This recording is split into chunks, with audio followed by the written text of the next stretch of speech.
Dinamis episode ke-62 akan berbincang bersama pemilih muda, pemilih milenial, dan kita akan berbicara tentang bagaimana peran sertanya dalam penyelenggaraan pemilu ataupun pilkada.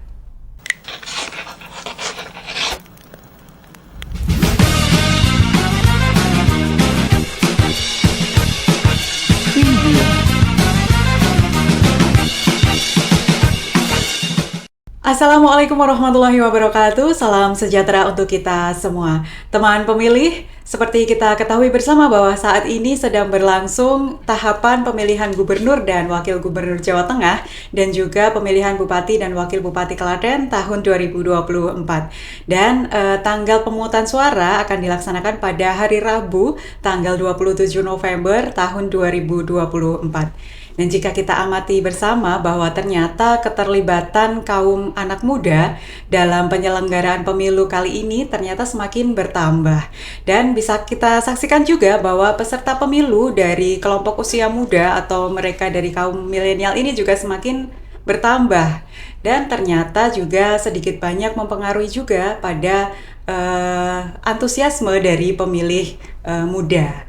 Nah, seperti diketahui bersama bahwa generasi milenial ini akrab dengan perkembangan teknologi. Tentunya juga berpengaruh terhadap perputaran informasi yang didapatkan. Nah, pun juga terkait dengan informasi seputar kepemiluan.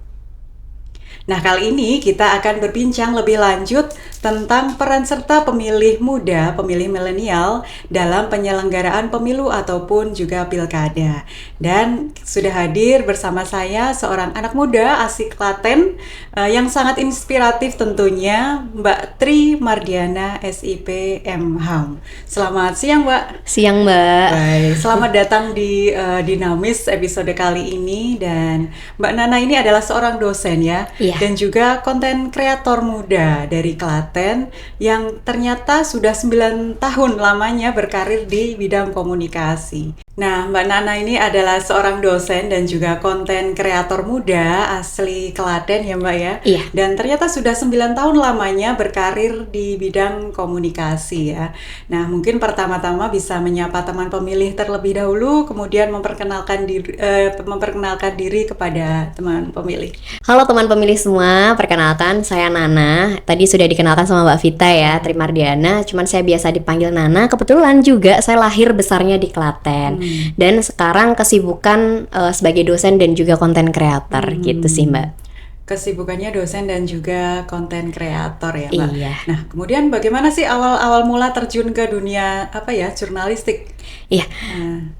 Sebenarnya ketertarikan itu tuh sudah ada mungkin dulu dari SD itu sudah kayak lombanya tuh storytelling, terus penulisan sinopsis, artikel dan lain sebagainya. Sampai pada akhirnya waktu SMA memutuskan untuk kuliah di ilmu komunikasi. Sehingga setelah itu kan mulai banyak lagi nih inspirasi soal jurnalistik, soal-soal tentang komunikasi. Barulah setelah itu saya tuh menjadi content writer dulu di startup penulisan kayak gitu. Terus itu sekitaran 1 tahun, terus tahun berikutnya itu sebagai staf humas di Palang Merah Indonesia. Jadi di PMI Kabupaten Klaten, humas. Terus barulah lanjut lagi kuliah S2. Tetapi masih jalan tuh untuk bikin kontennya. Sebenarnya itu juga bukan hal yang diniatkan dari awal ya sebenarnya menjadi seorang konten kreator tuh karena suka posting aja di media sosial. Ternyata ada antusiasme nih dari followers atau orang yang melihat, ya sudah akhirnya sekarang ditekunin, siapa tahu itu bisa memberikan inspirasi ke orang lain gitu sih, Mbak. Tentu ya. Nah, terus kemudian akhirnya sekarang menjadi dosen ya, Iya. terjun di dunia pendidikan. Nah, ini gimana ceritanya ini? Iya, jadi sebenarnya memang cita-cita dari kecil itu pengen jadi pengajar gitu. Cuman ternyata punya punya passion di bidang komunikasi tadi.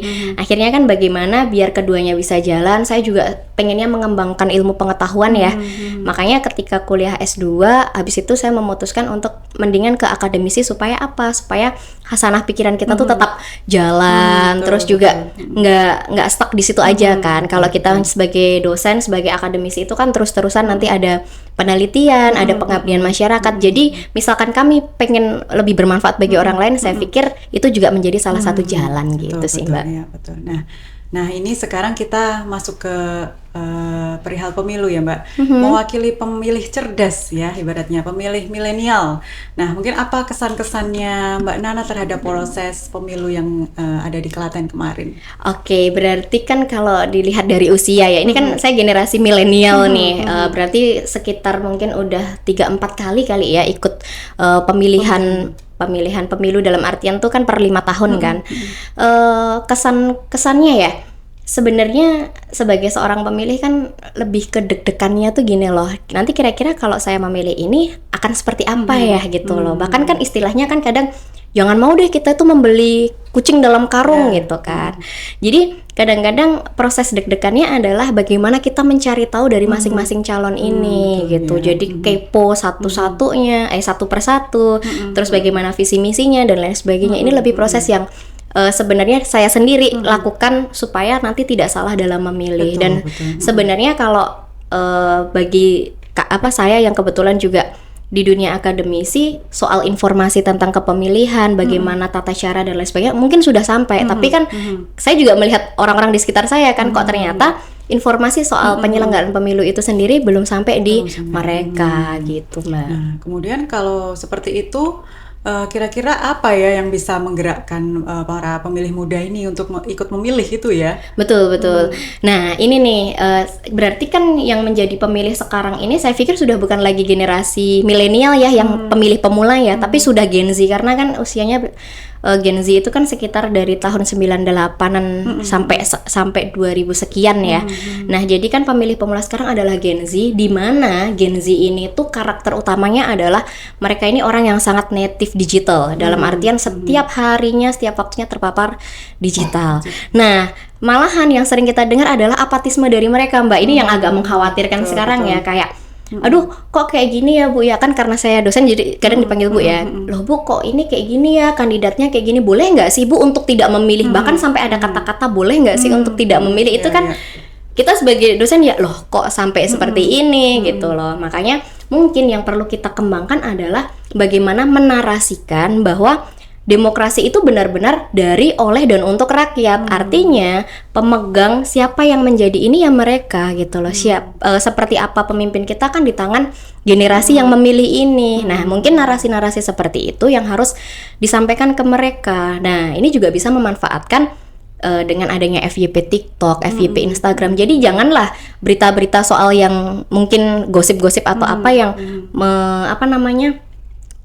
terus beredar di media sosial, tapi cobalah informasi-informasi soal penyelenggaraan pemilu yang mungkin diperlukan supaya generasi yang muda ini itu lebih mau untuk memilih dan mau kepo siapa-siapa aja yang menjadi calon entah kepala daerah ataupun siapapun itu gitu. Ya, itu dia. Nah, selama ini kan memang mungkin ketika kita membuat sosialisasi ya terkait dengan penyelenggaraan pemilu, mungkin permasalahannya adalah kaum muda ini biasanya nggak tertarik dulu gitu loh. Nah, selama ini kita sudah mungkin lewat media sosial itu ada Instagram, kemudian ada Twitter juga ada, kemudian YouTube seperti itu kan. Nah, tapi untuk menjangkau sampai ke mereka ternyata sulit juga gitu ya, karena itu memang harus ada trik khusus mungkin ya. Mungkin ada saran nggak Mbak untuk bisa kita KPU lebih bisa menjangkau mereka gitu? Iya, jadi kadang-kadang tuh begini, kalau mendengar kata KPU, Bawaslu, DKPP atau lembaga penyelenggara pemilu tuh kok kayaknya ada border gitu loh antara kami nih orang-orang masyarakat awam, masyarakat sipil biasa dengan ini penyelenggara pemilu, kok kesannya tuh itu lembaga yang kaku, lembaga yang serius gitu loh.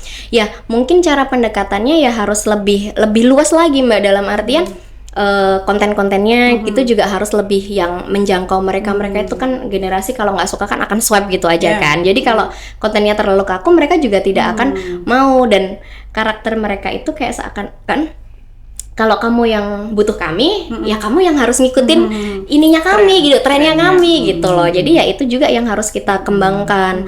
Tapi saya pikir kalau generasi muda kan lebih mudah terpapar media sosial. Justru permasalahannya adalah bagaimana masyarakat yang berada di desa-desa yang mungkin tidak bisa menjangkau media sosial itu Mbak. Itu yang mungkin nanti perlu strategi khusus supaya ya mereka itu lebih tahu siapa aja sih kandidatnya gitu loh. Jadi bukan hanya soal tahapan-tahapan penyelenggaraannya, tapi siapa yang akan mereka pilih ini loh kadang-kadang informasi yang masih miss gitu. Ya, apalagi kalau yang di pelosok seperti itu kan, apalagi sudah sepuh-sepuh gitu Iya. Nah itu pasti kan nggak akan terpapar dari media misalnya, dari media sosial seperti itu kan, mungkin nggak mersani gitu ya.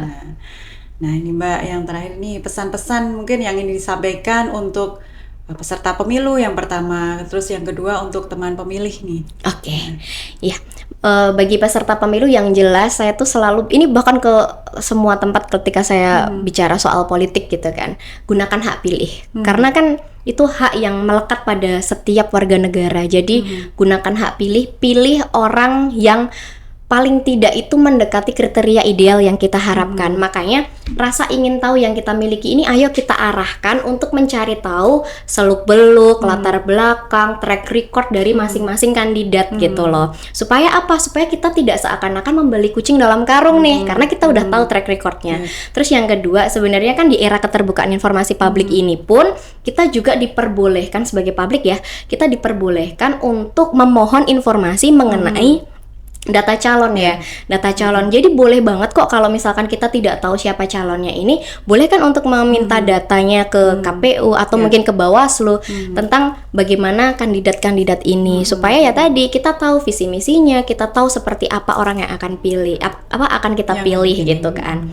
Terus itu tadi pesannya, intinya gunakan hak pilih, jangan sampai golput ya. Jadi ayo sama-sama besok kita sama-sama ke TPS, kita gunakan hak pilih, kita pilihlah orang yang paling mendekati kriteria ideal kita gitu. Dan ini pesan untuk teman-teman pemilih, halo yang sedang melihat podcast kami, terima kasih.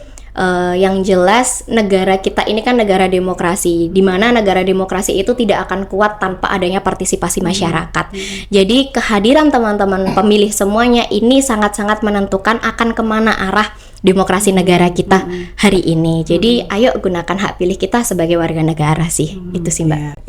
Kalau untuk teman pemilih ini kan rata-rata kalau yang pemilih muda itu tuh lebih gampang ke bawah arus ya. Betul. Lebih gampang ke bawah arus, dan termasuk juga berita hoaxnya gitu. Iya. Nah itu yang terkadang mungkin salah satu yang bikin apatis mungkin Mbak ya. Betul. Jadi kadang-kadang kan gini ya, algoritma TikTok itu kan gampang banget ya, sekali kita cari ya udah yang akan muncul itu terus gitu kan.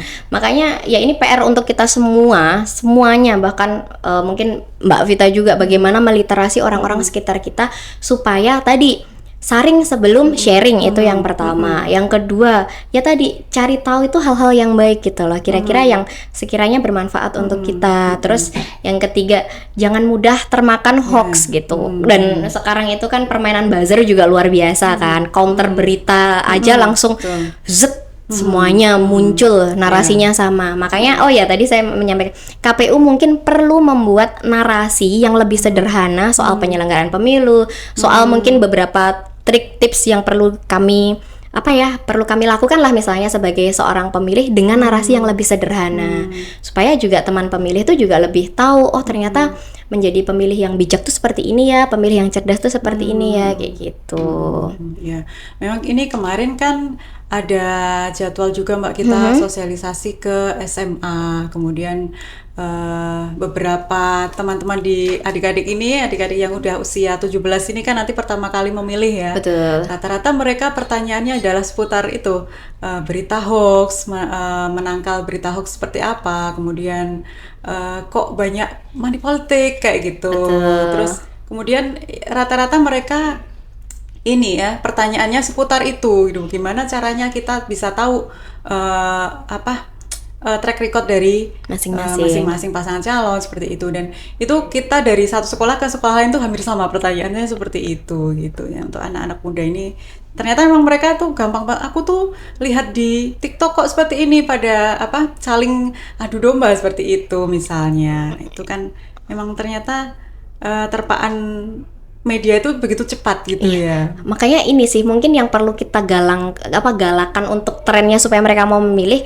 Kan mereka kan jadi pemilih pertama nih, pengalaman pertama untuk memilih. Nah, berarti kan akan menjadi harapannya tuh menjadi euforia yang baik gitu loh. Makanya ya kayak kemarin-kemarin tuh kan ada tren-tren kalau mereka habis memilih terus ada foto dengan jari ada tintanya. Nah itu kan tren-tren seperti itu juga akan kok membuat mereka tuh mau memilih gitu loh. Perkara siapa yang mereka pilih kan itu udah urusan masing-masing ya, tetapi mereka mau ke TPS ini yang harusnya segera kita garap gitu loh, supaya mereka mau untuk berangkat ke TPS itu dulu gitu.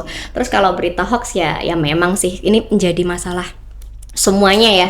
Money politik juga itu udah masalah laten yang sebenarnya bisa kita tangkal dari masing-masing pribadi. Karena saya sendiri di rumah itu sekeluarga tidak pernah didatangi oleh tim ses karena pernah di satu momen waktu itu saya lupa pilkada atau pilpres gitu, ada yang datang memberikan amplop, kita langsung terang-terangan bilang kita tidak mau menerima. Ternyata itu menjadi keteladanan dalam artian setelah ada pilpres atau pemilu-pemilu berikutnya, tim ses tidak ada yang berani ke rumah. Makanya kalau kita berani menolak, saya pikir money politik juga bisa terhindar lah dari kita. Intinya gitu. Kita sama-sama ya Mbak. Iya. Ya? Harus dari diri kita juga. Betul. Gitu ya. Jangan ini uangnya diterima, nanti kita milihnya yang lain ya, jangan gitu juga ya, gitu. Betul. Nah itu dia.